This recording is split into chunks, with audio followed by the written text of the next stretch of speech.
Shine परिवार के सभी कस्टमर्स और एसोसिएट आप सभी लोगों को Rashid Naseem chairman shine group का प्यार भरा नमस्कार।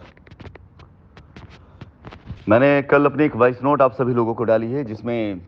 मैंने आप सभी लोगों से अनुरोध किया है कि वो सारे कस्टमर्स जिन्होंने अपना पैसा कंपनी के बैंक अकाउंट में ना दे करके किसी भी अपने परिचित एसोसिएट या किसी भी ऐसे व्यक्ति के बैंक अकाउंट में ट्रांसफ़र किया है,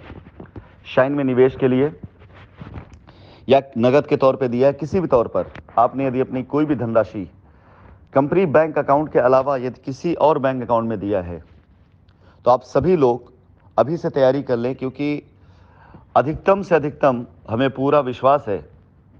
कि मार्च के माह में माननीय उच्च न्यायालय के द्वारा ऐसा आदेश और रास्ता ज़रूर मिलना शुरू हो जाएगा जिसमें कस्टमर के हित दिखने शुरू हो जाएंगे, यानी जहां से कस्टमर्स की अपनी लायबिलिटी ख़त्म करने का रास्ता मिलना शुरू हो जाएगा। तकरीबन 3 साल से ज़्यादा का अरसा हो चुका है। ऐसे बहुत से हादसे बीच में गुजरे हैं जिसमें बहुत से अपनों की, बहुत से बेगानों की पहचान हुई है।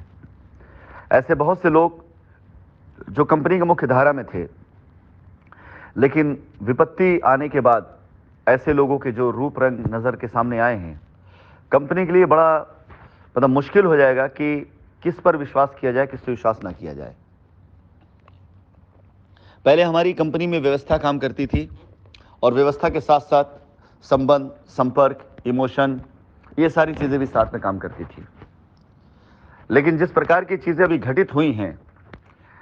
इसके बाद मुझे नहीं लगता है कि व्यवस्था के अलावा कोई और चीज़ कार्य कर पाएगी। इस व्यवस्था का मतलब कि आपका पैसा जो कंपनी के पास आया हुआ है उसके पुख्ता प्रमाण और साक्ष्य होने चाहिए। अगर आप पास पुख्ता प्रमाण और साक्ष्य नहीं है तो आप ये समझ लीजिए कि जिस जगह फर्जी दस्तावेज बनाकर लोग ज़मीनों की रजिस्ट्री करवा दे रहे हैं, जिस जगह पर फर्जी बिल बनाकर कस्टमर से पैसे ले लिए जा रहे हैं बाउंड्री कराने के नाम पर और कब्जा दिलाने के नाम पर, उस जगह पर कैसे उन दस्तावेज को ओरिजिनल माना जा सकता है जिन दस्तावेजों पर कंपनी पिछले 3 साढ़े 3 सालों से अभी अपने कार्यालय से या कहीं से भी कंपनी के कंट्रोल में नहीं बल्कि वो औरों के कंट्रोल में है। और ऐसे कई बार हादसे हो भी चुके हैं कि लोगों ने फर्जी पेपर बनाया और बनाकर कंपनी से उसका लाभ लिया। अनुरोध आप सभी से है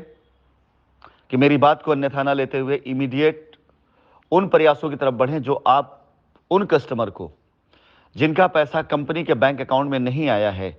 लेकिन उन्होंने शाइन पे ज़मीन खरीदने के नाम पर, निवेश के नाम पर किसी भी प्रकार से विश्वास करके पैसा किसी और के बैंक अकाउंट या किसी और के हवाले किया है, उन सभी से मेरा अनुरोध है कि बहुत ज़्यादा इधर उधर दिमाग लगाने से बेहतर है कि आप सब लोग उन बातों को फॉलो करना शुरू करें जो इस पैनल के माध्यम से आप सभी तक जा रही है। मेरी आवाज़ रोकी इसलिए जाती थी हमेशा कि मैं आप सभी लोगों को अगर कोई ऐसा रास्ता देना शुरू कर दूंगा तो बहुतों की पोल खुलनी शुरू हो जाएगी। लेकिन ये तो भारतीय कानून व्यवस्था की मैं इज्जत करता हूं कि आज आप सभी तक अपनी आवाज़ पहुंचाने के लिए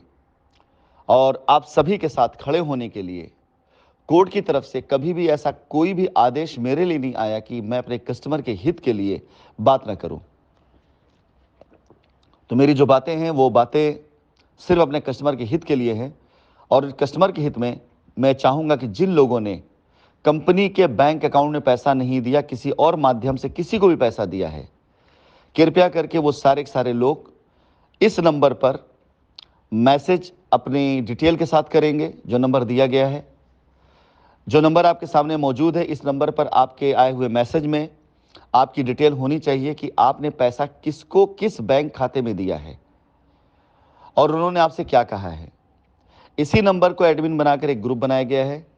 मैं उस ग्रुप का लिंक शेयर करूंगा। आप सभी लोग जिनके साथ ये घटना घटी है, जिन्होंने कंपनी के बैंक अकाउंट में पैसा न देकर किसी और के प्रलोभन प्रोत्साहन में किसी और बैंक अकाउंट पैसा दिया है, वो लोग उस ग्रुप से जुड़े। मैं आप सभी लोगों के द्वारा दिए गए मैसेजेस को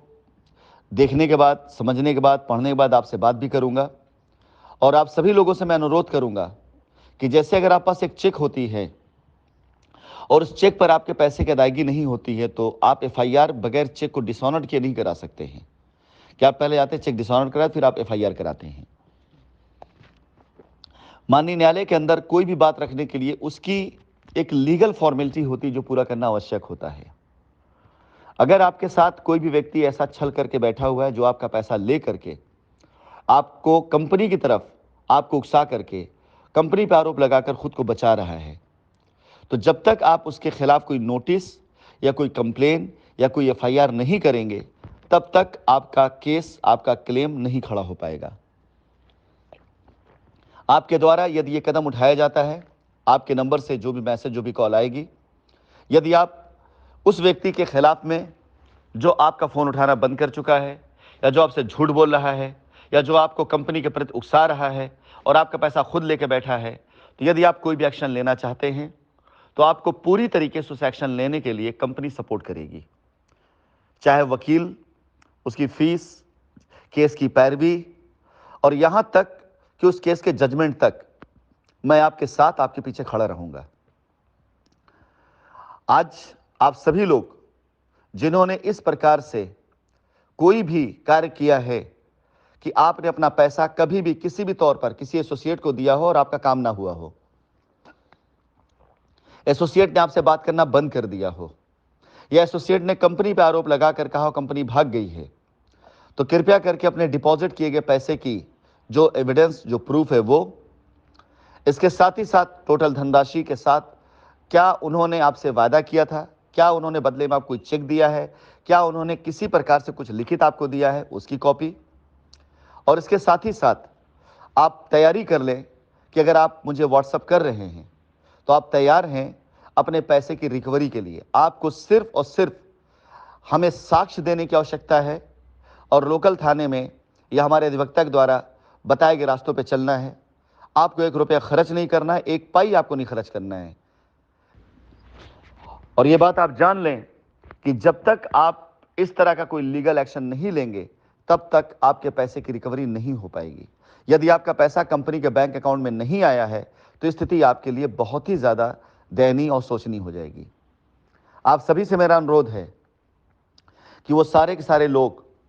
जो परिचित हैं उन ऐसे लोगों से कि जिनका पैसा कंपनी अकाउंट ना जा कहीं और गया है या कैश में कोई एसोसिएट लेकर भाग गया है, कृपया करके इस वॉइस नोट को उन तक पहुंचाएं, ये नंबर उन तक पहुंचाएं और उन्हें बताएं। मैं ऐसे सभी लोगों से बातचीत करूंगा, ये मेरा आपसे वादा है। आपका मैसेज यदि आएगा इस नंबर पर, सिर्फ और सिर्फ और सिर्फ मैसेज इसी के लिए आना चाहिए। यदि इसके अलावा किसी और प्रकार का कोई मैसेज किसी का आता है तो उसके ऊपर कोई रिप्लाई नहीं जाएगा। सिर्फ ऐसे लोगों के लिए रिप्लाई जाएगा जिन्होंने अपना निवेश किसी और को दे दिया है या वो उनका निवेश असुरक्षित है। धन्यवाद। थोड़ी देर के बाद एक लिंक जाएगा, मैं उम्मीद करता हूं कि उसमें सिर्फ वही लोग जुड़ेंगे जिन्होंने पैसा किसी और को दिया है।